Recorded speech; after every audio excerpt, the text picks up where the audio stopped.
So this is what I made for you this week. This is a Brachiosaurus. So I made him so his head moves up and down. So we are going to be painting him, but before you can move him and make him play, you can play with him, you're going to have to let him dry. So I hope you have fun with this dinosaur and you can make him eat or play, move his head back and forth. But this is my favorite dinosaur. He's the one with the really long neck, and he's called a Brachiosaurus, and he eats vegetables and trees and grass. So he is a vegetarian. So let's get started. So the things you're going to need, of course, is your Brachiosaurus. And you're also going to need your green paint. You're going to need your painting brush. And you're going to need, I'm putting there some little eyes. So you could choose which eye you want. I gave you a little googly eye, and I gave you a sticker eye. So you could choose whichever eye you want to put on your dinosaur. It's your choice, okay? So if you could use the googly one, you're going to need some glue. So you're going to need to glue it on there after we paint it. So let's get started. So the first thing before we get started is this brush is going to be used for two projects. So we're going to use it for this project with a bubble wrap on it. So we're going to dip this in paint, and we're going to paint our dinosaur. And then when it's all done, we are going to take off the rubber band, and we are going to keep the sponge for another art project. So don't throw away the sponge because you're going to need it again. So all you're going to have to do is just go like this, and you're going to take off the rubber band, which is really stuck on there. So you're going to take off the rubber band.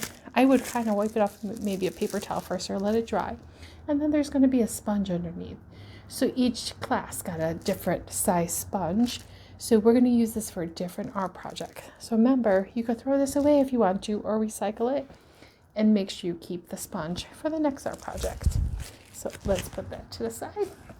And let's get started. So this is going to be fun. We are going to paint with bubble wrap.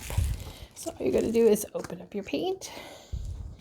And it would be nice if you have your tray that I gave you, use it for this art project, but save it for the next one. Because the next one, we're going to also need the tray.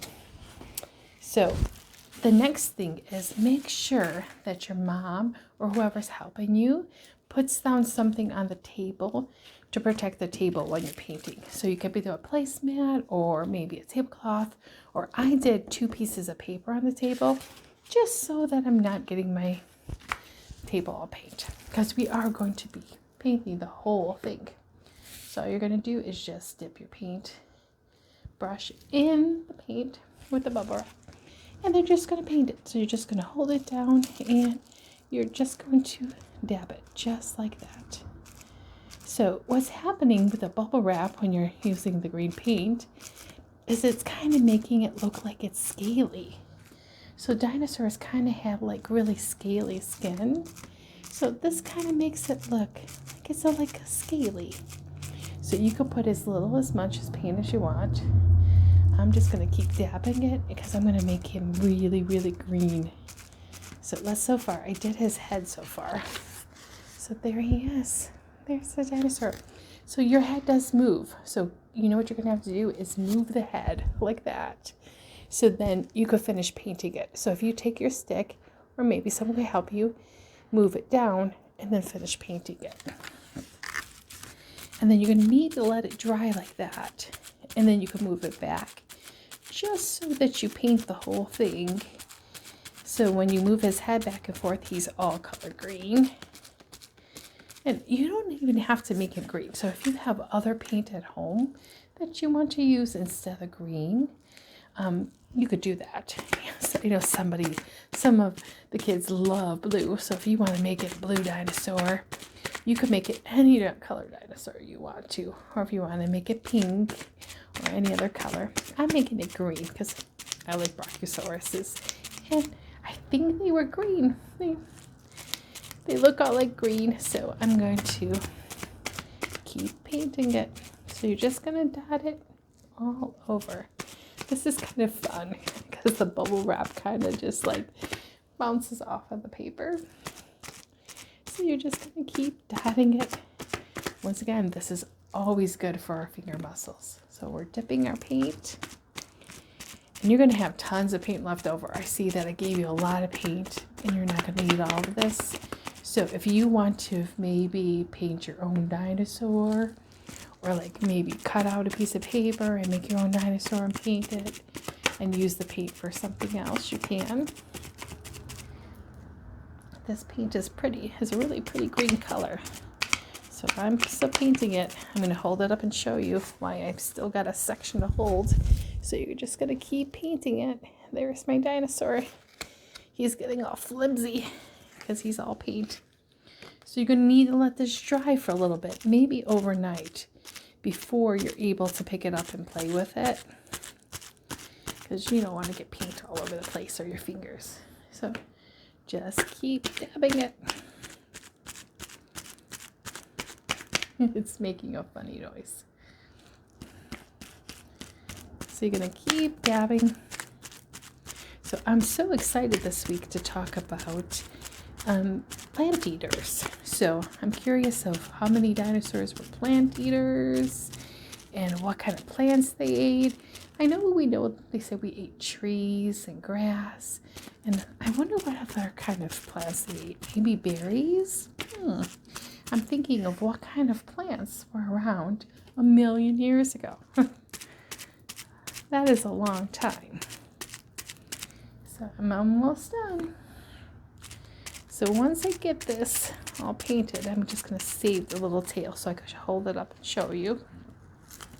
You're going to leave it down flat though. After you're done painting it, you don't have to pick it up because then you're going to make your hands all paint. So there he is so far. He's all painted and he looks kind of all bubbly and scaly. So I'm going to lay him down and I am going to finish him and not pick him up again. So I'm going to get the edge of his tail. So I'm kind of just going to go like that just so I can finish painting it. So now we're going to let this dry. And remember, don't throw this away. Just you can take off the bubble wrap and the rubber band. Save the sponge for our next art project. So let's put that there. So after we're all done with that, now you're going to decide what eye you would like to put on them. So either the sticker eye, which you just take off and stick on, or you take the googly eye and you're just going to glue it on. So I'm going to glue on the googly eye just to see how it goes on there. So the sticker eye is probably the easiest one to get on. But if you want his eye to be googly and wiggly, then you could use the googly eye. So just put some glue right on the back of it. And the paint is kind of going to let it stick too. And you're just going to put it down just right where you want it. I'm going to put my sticker over there. Now I've got to hold him up and show you. So there's his little eye. So now he has an eye. So once he's done drying, then you could move the neck around too. So here we go. I can move it up a little bit and let you see it. So there he is. There's my dinosaur with his eyeball. So lay it down. Make sure you have a paper towel too so you can wash your hands when you're done. So one of the other friends too in our forest class, her name's Fiona. She said she would like to make a puppet show with dinosaurs. So this dinosaur, if you want to, you could take a stick. So this is just like a popsicle stick, and you could tape it on the back, and then you could make a puppet.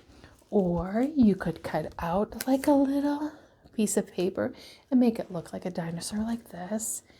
And then you could tape the popsicle stick on the back, just like this. I could do it. And then you could make a puppet show. So I think that would be a fun idea. So if you want to even draw a dinosaur, make up your own dinosaur, and then cut it out, and then you can make a puppet show just like this. So this is Fiona's the idea. She wants to make a puppet show with the forest class. So I'm going to be excited to see who decides to make their own dinosaur and make a puppet show just like this, or if they turn this one into a puppet show. So it's up to you. And Fiona, thank you for your idea. And I hope your puppet show is so much fun and you're able to make a bunch of dinosaurs for your puppet show. So I'll see you later on this class, later on this week, preschool class, and have a good weekend. Bye.